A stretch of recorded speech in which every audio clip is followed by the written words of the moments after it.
Halo, assalamualaikum warahmatullahi wabarakatuh. Jumpa lagi di channel Oktamat ya. Di video ini saya akan membahas 13 hal terpenting atau terupdate UTBK 2020 dari LTMPT official yang barusan saja live streaming tadi ya. Monggo atau silahkan disimak baik-baik tentang 13 hal tersebut. Jangan lupa di subscribe ya untuk mendapatkan notifikasi terbaru dari channel saya ini. Oke ya, saya ulangi lagi, ini adalah resmi dari LTMPT official. Oke. 1. Total peserta yaitu total sah ada 706.901 dan kemudian ada 145.802 dari KIP atau Kartu Indonesia Pintar, padahal yang daftar adalah 1.435.130 peserta. Cuma yang lolos adalah 49%. Oke, itu yang pertama. Yang kedua, pusat UTBK nanti akan tersebar di 74 pusat UTBK bermitra dengan PTS ataupun perguruan tinggi swasta, kemudian perguruan tinggi negeri, ada juga nanti bekerjasama dengan SMA negeri ataupun SMA swasta yang memenuhi persyaratan dan memenuhi fasilitas. Fasilitas itu apa? Mulai dari komputer ataupun nanti otomatis fasilitas protokol kesehatan karena di zaman atau di masa pandemi ini. Kemudian yang ketiga, keputusan perubahan. Nah, ini keputusan perubahan UTBK ini memang sudah disetujui oleh Pak Menteri, Pak Dirjen, dan Pak Majelis, yaitu melindungi dan menjaga kesehatan dan keselamatan dengan membatasi mobilitas peserta antar provinsi dan antar kabupaten, sehingga nanti dihindarkan peserta itu berpindah antar provinsi. Itu ya. Kemudian nomor 4, untuk perubahan kali ini di UTBK ini sudah lama beredar, yaitu hanya satu mata ujian yaitu TPS, tes potensi skolastik. Ya, itu sudah sangat umum. Kemudian hanya TPS, waktu tesnya adalah 1 jam 45 menit. Nanti artinya apa? Hanya 1 jam 45 itu hanya membahas TPS saja atau tes potensi skolastik. Dan diharapkan nanti peserta tidak berkumpul. Kemudian 2 sesi sehari melindungi dan menjaga kesehatan, artinya hanya 2 sesi. Untuk sesi 3 dan 4 otomatis nanti di batch 2. Nanti ada informasi lagi. Kemudian penyebaran lokasi tes itu nanti merata mulai dari kabupaten, ada kota, ada provinsi, ada PTN dan PTS ataupun bahkan SMA. Kemudian semua wajib mengikuti protokol kesehatan 100%.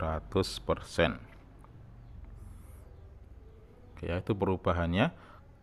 Kemudian untuk nomor 5, oke, untuk nomor 5, nah seperti tadi ada 2 sesi UTBK, yaitu 2 sesi tersebut adalah jam 9 pagi sampai 11.15, kemudian istirahat untuk sesi 2 yaitu pukul 14.00 sampai 16.15. Ini mengacu ke waktu WIB ya. Untuk WIT ataupun Indonesia Tengah ataupun Indonesia Timur nanti mengikuti jadwalnya. Kemudian menghindari transformasi lintas provinsi. Diharapkan nanti setelah pulang sesi 1 langsung pulang ke tempatnya masing-masing sehingga ruangan bisa dibersihkan sehingga lebih steril dalam menghadapi COVID-19. Oke ya, itu nomor 5 tentang 2 sesi UTBK.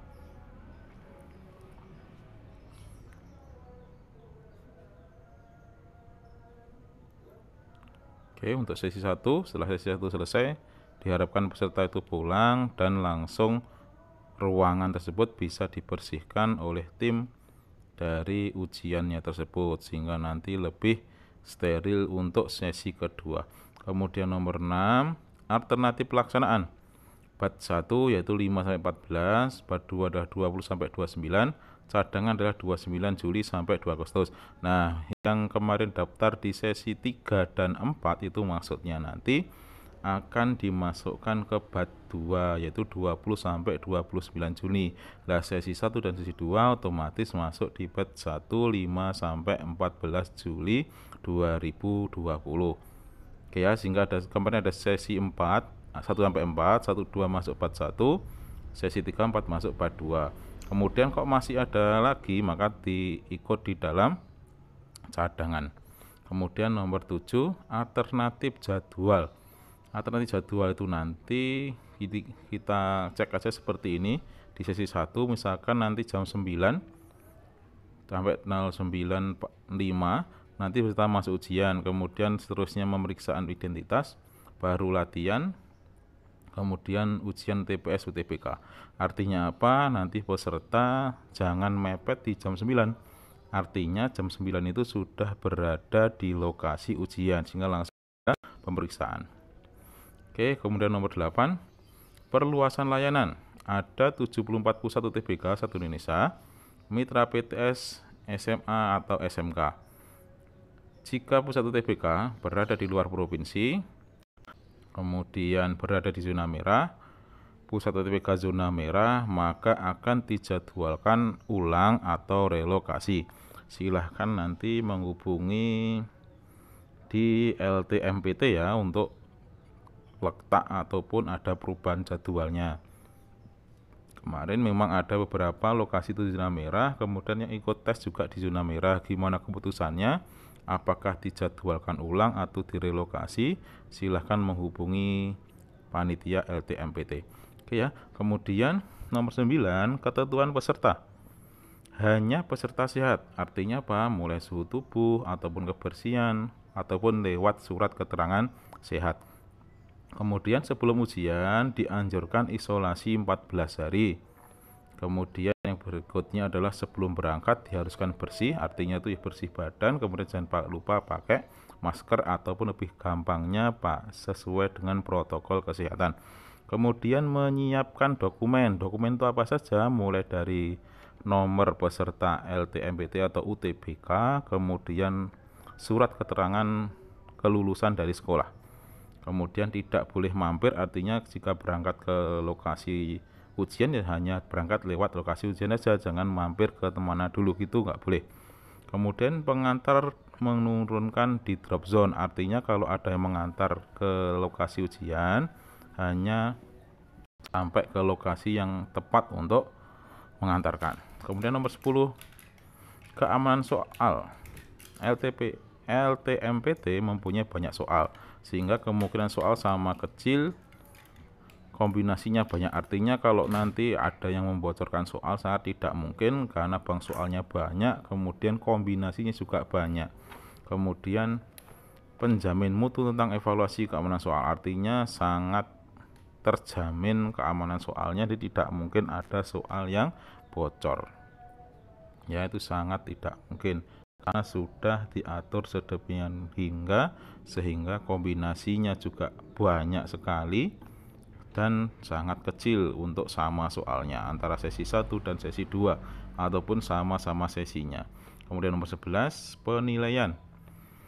Penilaian di sini yang dimaksud adalah artinya nanti baik gelombang 1, gelombang 2 ataupun nanti bat 1 atau bat 2 ataupun cadangan ataupun sesi 1 dan sesi 2 itu sama semua, tidak ada yang diunggulkan, sehingga tidak mungkin ada yang lebih unggul ataupun lebih tinggi nilainya kalau mengerjakan di sesi 1 atau sesi 2 atau gelombang 1 atau gelombang 2. Ini sesuai dengan dari pernyataan Pak Dirjen Kemenrisdikti. Kemudian nomor 12, sanksi penyebaran soal. Artinya kalau ada misalkan ada sesi 1 ada yang memfoto ataupun mengingat-ingat kemudian disebarkan soalnya, dipastikan yang menyebarkan soal tersebut akan gugur, dicoret dan tidak akan diterima di PTN tujuannya. Oke, hati-hati jangan bermain curang. Oke, gitu ya. Hati-hati ya. Kemudian jangan lupa belajar. Di sesi hanya TPS saja sehingga tidak mungkin membocorkan soal seharusnya. Kemudian nomor 3, perubahan jadwal akan disampaikan ke masing-masing peserta. Artinya jika nanti ada apa-apa tentang UTBK, baik nanti tentang informasi COVID-19 ataupun zona merah, ataupun gimana nanti misalkan kalian berada di zona merah kemudian pengen ujiannya ternyata di jadwalnya di zona hijau, gimana tekniknya, ataupun harus keluar provinsi, ataupun gimana nantinya, segera hubungi pihak panitia UTBK atau LTMPT. Oke, gitu aja dulu, semoga bermanfaat. Bagi yang membutuhkan PDF dari info ini silahkan diklik di deskripsi ya. Semoga bermanfaat. Assalamualaikum warahmatullahi wabarakatuh. Jangan lupa di subscribe ya.